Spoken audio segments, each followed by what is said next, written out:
Hey everybody, Laramy here, and I just wanted to take a moment before today's episode to let you know that there's a little bit of an audio problem. There was some thumping that I couldn't quite isolate and figure out. I don't know if it was from one of us tapping our foot against the table or perhaps even our kids running around upstairs. But I just wanted you to know that there is a thumping throughout the episode, so don't think that it's anything with your speakers or your headphones or the audio quality. It's actually in the recording. But I hope you enjoy the episode, and I'll see you on the other side of the page.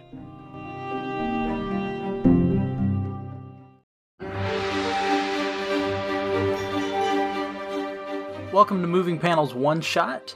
On today's One Shot, in preparation for Valentine's Day, my wife Bethany and I will decide which superhero movie is a good movie to watch for a date night. Whether it's with your wife, your husband, your boyfriend, your girlfriend, or even just among friends, just to have your own little singles night. What would be a fun thing to do on Valentine's Day? Now, let me be perfectly clear here that this is only our suggestion, and our decision should only be used if both parties, if everyone involved has agreed to watch a superhero movie. This should not be something you force upon anybody. This should just be if maybe both of you get to pick one. Okay, but what if I fall asleep no matter what the movie is? What movie should we watch then? It wouldn't matter. So Bethany and I are both going to give a list of 5 or 4, depending on how many. I have 3. Oh, so she has 3. So Bethany's going to give a list of 3. I'll provide a few, and then we'll kind of dwindle it down from there, what movie we think would be a good one. And then next week on Moving Panels, you will hear the two of us do an episode on that movie. Okay. So go ahead, Bethany, and talk us through what movies you thought would be good and why you decided to pick them. So, the first thing I'm going to say is what I think makes a good date movie. And I think it should not be a movie that lasts 2.5 to 3 hours long.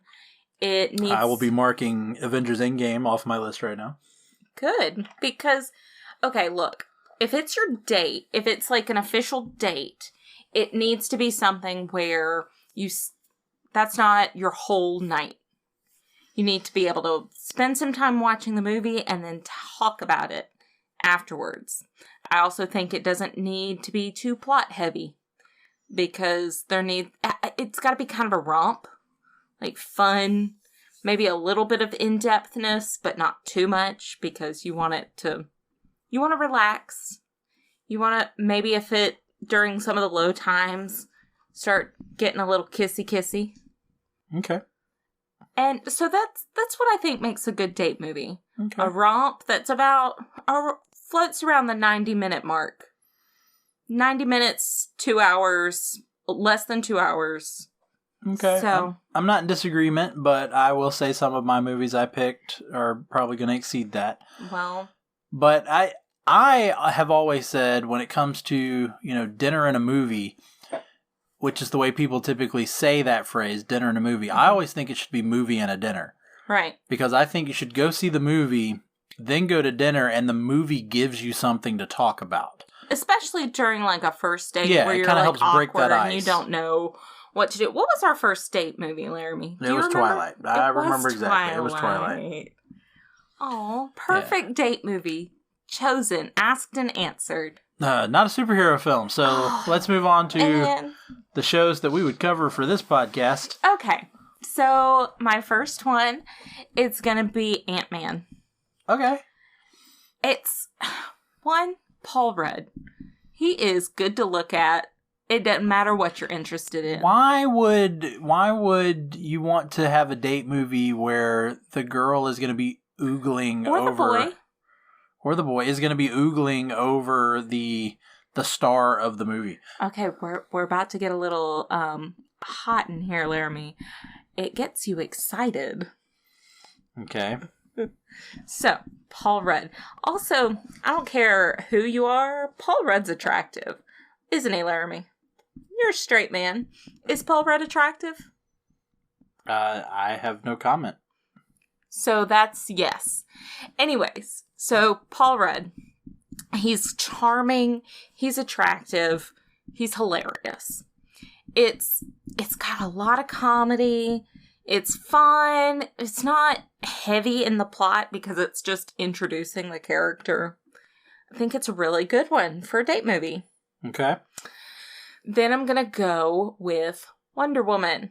Okay. The first one, not the most recent, not Wonder Woman 84. That movie is way too long.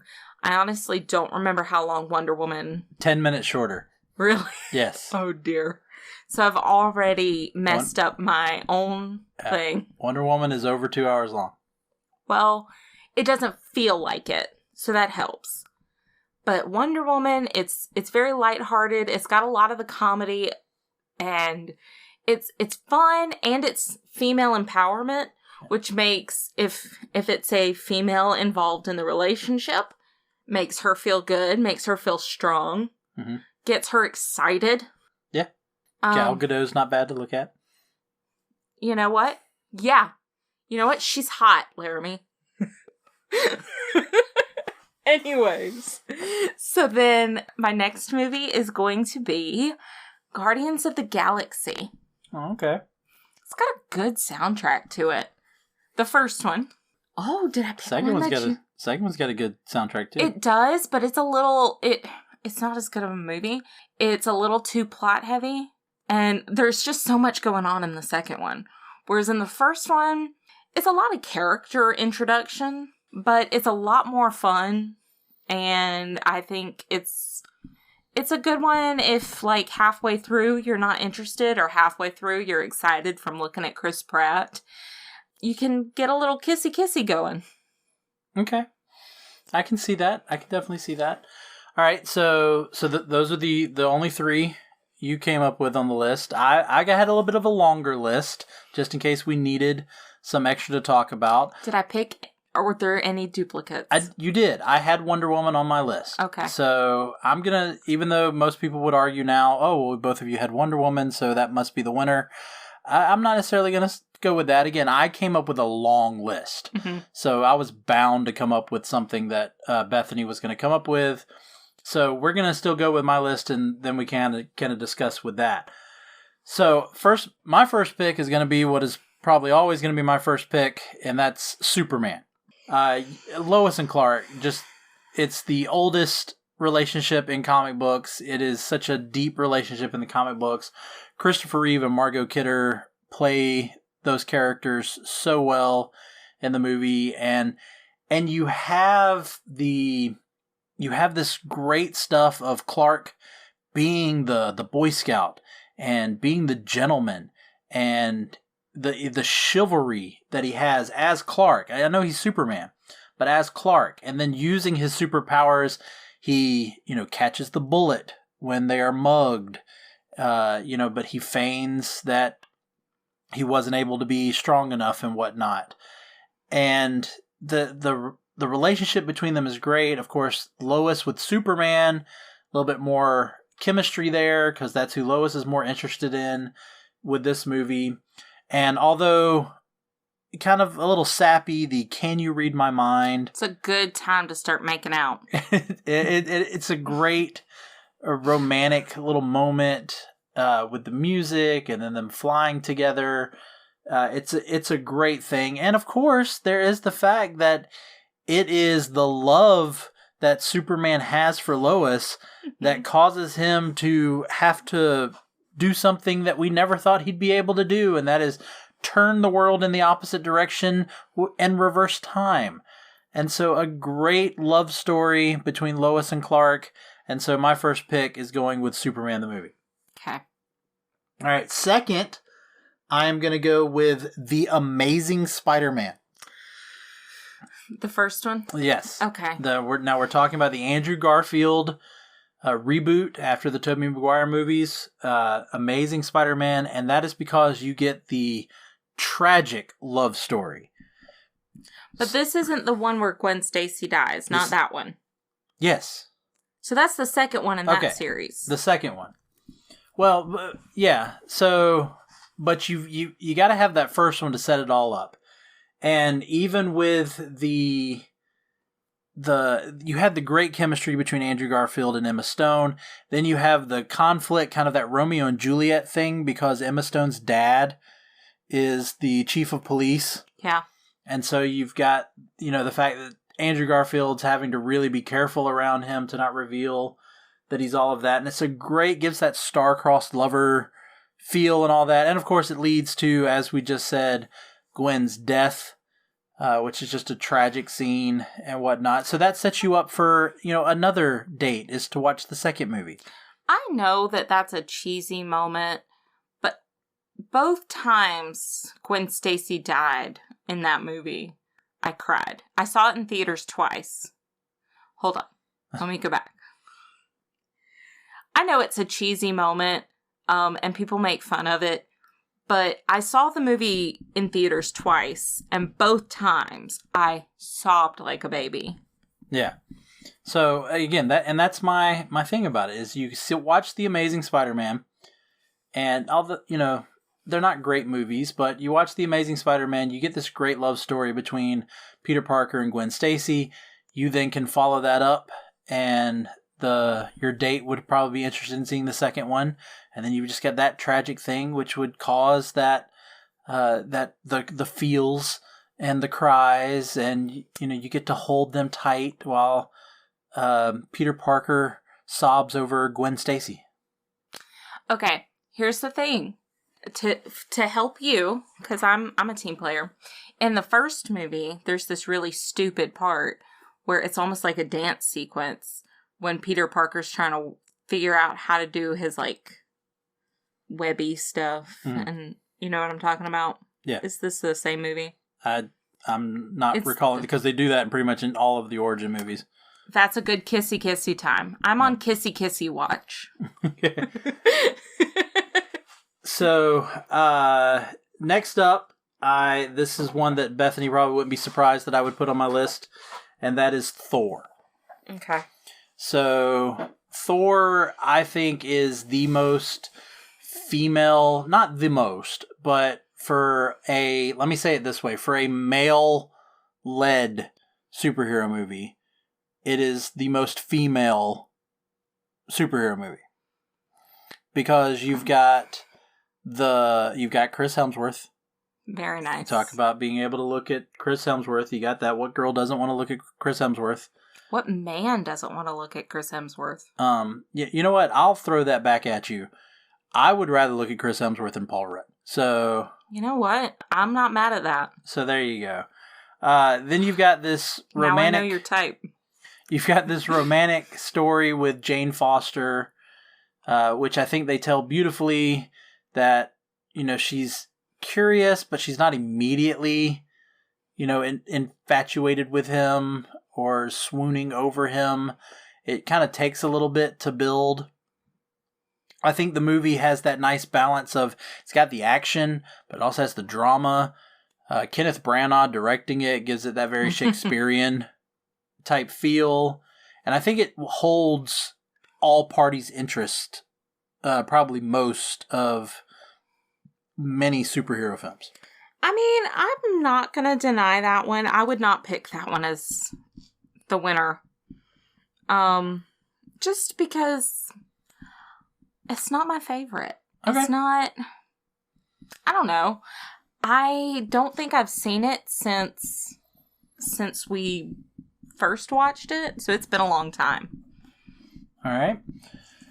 So my next pick, and I think this is the underdog. I think this one's kind of going to come out of left field for a lot of people, but it's one that I think kind of people forget about, and that is Scott Pilgrim versus the World.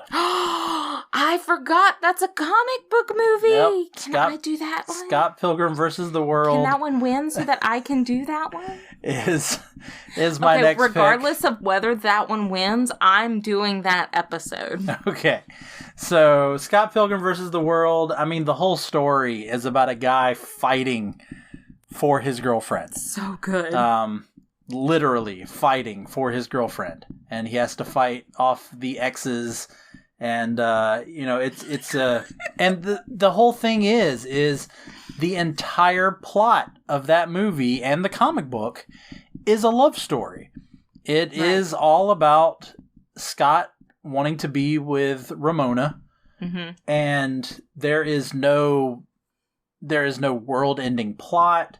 There's no villain that is not associated with the actual love story. It is all about a love story. Okay. Here's the problem. Who's the person you're looking at? Because it ain't Michael Cera. Love you, buddy. You're the best. I know you're the biggest fan of this podcast, but you are not a Chris Hemsworth. Well, no, but again, you're watching this one for the story. Okay, It is ultimately for the story, for everybody involved. It is all about the story. Well, what gets you excited, though? That's the question. The action. Because the fight scenes, it's based off of a comic book, but it's also very, video game. It feels like a video game. Yeah, which there also is a Scott Pilgrim video game. So there's that tie-in as well. But yeah, you definitely have the video game aspect of it as well. All right, so I think we've kind of already made our decision, but we'll go through this again. So we've got Ant-Man, Wonder Woman, and Guardians of the Galaxy from Bethany. From me, we've got Superman, The Amazing Spider-Man, really kind of 1 and 2, Thor, and Scott Pilgrim versus the World. I think we're both going to go ahead and say we're taking Thor out. Right. I think we kind of decided we'll take Spider-Man out because we are talking that to really get the full story, you have to watch 2 movies. And you shouldn't have to watch 2 movies, especially one that's going to make you cry. Yeah. I think if we want to stick with your rules, we got to take out Wonder Woman. Fine. And honestly, if we're going to stick with your rules, sadly, we have to take out Superman. I was going to take out Superman. I just don't want to watch that one. Oh, that makes me sad. I'm really sorry. So we're down to Guardians of the Galaxy, Scott Pilgrim versus the World, and Ant-Man. I'm going to veto Ant-Man. Oh, man. So you're going to make me pick? So we're down to Guardians of the Galaxy or Scott Pilgrim versus the World. No, I need reasons why you're going to get rid of Ant-Man. Well, again, I think Ant-Man's a little too... Now, if you had said Ant-Man and the Wasp... I had originally thought about that. Because that's got more of the kind of relationship side of it. I think Ant-Man, though, is...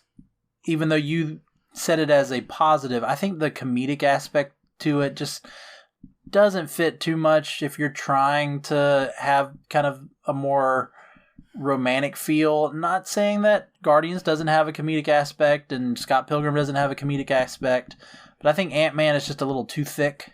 Fine. So I'm taking out Ant-Man. Fine. Okay. So we're down to Guardians of the Galaxy and Scott Pilgrim versus the World. Based off of your reaction, I think I know what you're going to go with. Well, let me tell you how I feel about it. Okay. So, Guardians of the Galaxy. Wow, did I say that right? Mm-hmm. Guardians of the Galaxy. It is a really good date movie. I'm not denying that. It's funny. It's got an awesome soundtrack. So if one person's not super into it, they got good background music while they play on their phone, or it's kissy kissy time. The problem with it is that if you do get into it, there's a lot to get into, and it's a part of a bigger story. Mm-hmm. And so you do kind of need to pay more attention to it. Whereas Scott Pilgrim is a standalone movie. Yes. It's got phenomenal music, if you're into that kind of thing. It is funny. It's cute. Captain Marvel is in it. Say that one more time. Captain Marvel is in it. Really? Brie Larson is in that movie. I didn't know Brie Larson was in it. Captain America's in it. Really? Yeah, Chris Evans. Really? He's one of the... He's one of the exes? The exes. No, that's Scott Pilgrim's ex. No, is Brie I didn't Larson. remember that. Yes. So that'll be fun to rewatch. And Superman is in it. Oh my gosh. Because Brandon Routh is one of the exes. And there's the amazing scene where one of the exes gets his powers from veganism. That's Brandon Routh. Really? Yeah, that's Superman. So... And he plays the Atom on television, which is pretty much like Ant-Man. So there you go. We tied it all in. I just hate to see you win is the only thing. I knew, though. Like, I had Scott Pilgrim in my pocket going, this is going to be it right here. All right, so are we settled? It'll be Scott Pilgrim versus the World? Okay. People of the World. Oh, wait, that's the wrong podcast. Trademarked. Ladies and gentlemen, boys and girls, folks of all ages, the winner of this podcast, of this competition, sure, is Scott Pilgrim versus the World. All right, folks. So next week, next Monday, it's what you have to watch with your significant other. Well, and for Valentine's Day, which would be after, but for next Monday's episode, you will hear Bethany and I return to do a full episode on Scott Pilgrim versus the World. And I will make sure to timestamp all of the kissy times. Exciting. All right, so there you have it. There's something for you to consider. Please leave us a positive review on Apple Podcast. Follow us, like us, subscribe to us on all the other podcasting platforms. And if you want to give us some suggestions or give a topic that we could discuss, you can email us at movingpanels@gmail.com. And thank you again, Bethany, for making this decision. I look forward to sitting and watching this with you and enjoying just a night together. That'll be so much fun. Maybe I'll stay awake for this one. I would prefer it if we're going to do the show. All right, for Moving Panels, I'm Laramy Wells, and I'll see you on the other side of the page.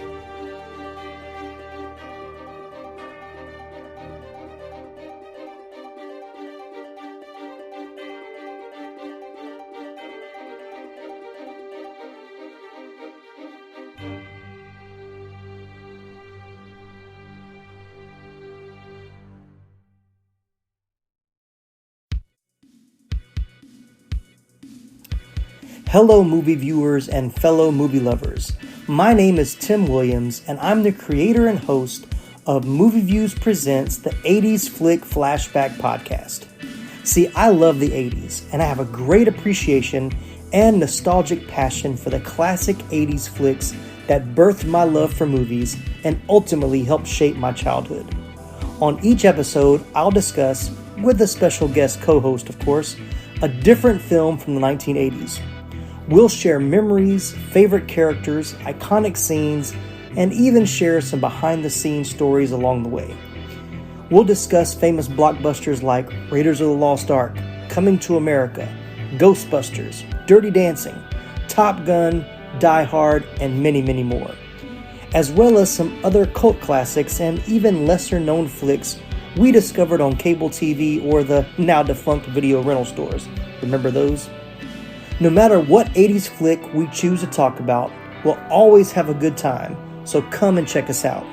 You can find the 80s Flick Flashback Podcast on major podcasting platforms like Apple Podcast, Spotify, Google Podcasts, Anchor, and more. Be sure to subscribe or follow so you don't miss a single episode. Once again, I'm Tim Williams, and I hope you'll join me for the next 80s Flick Flashback.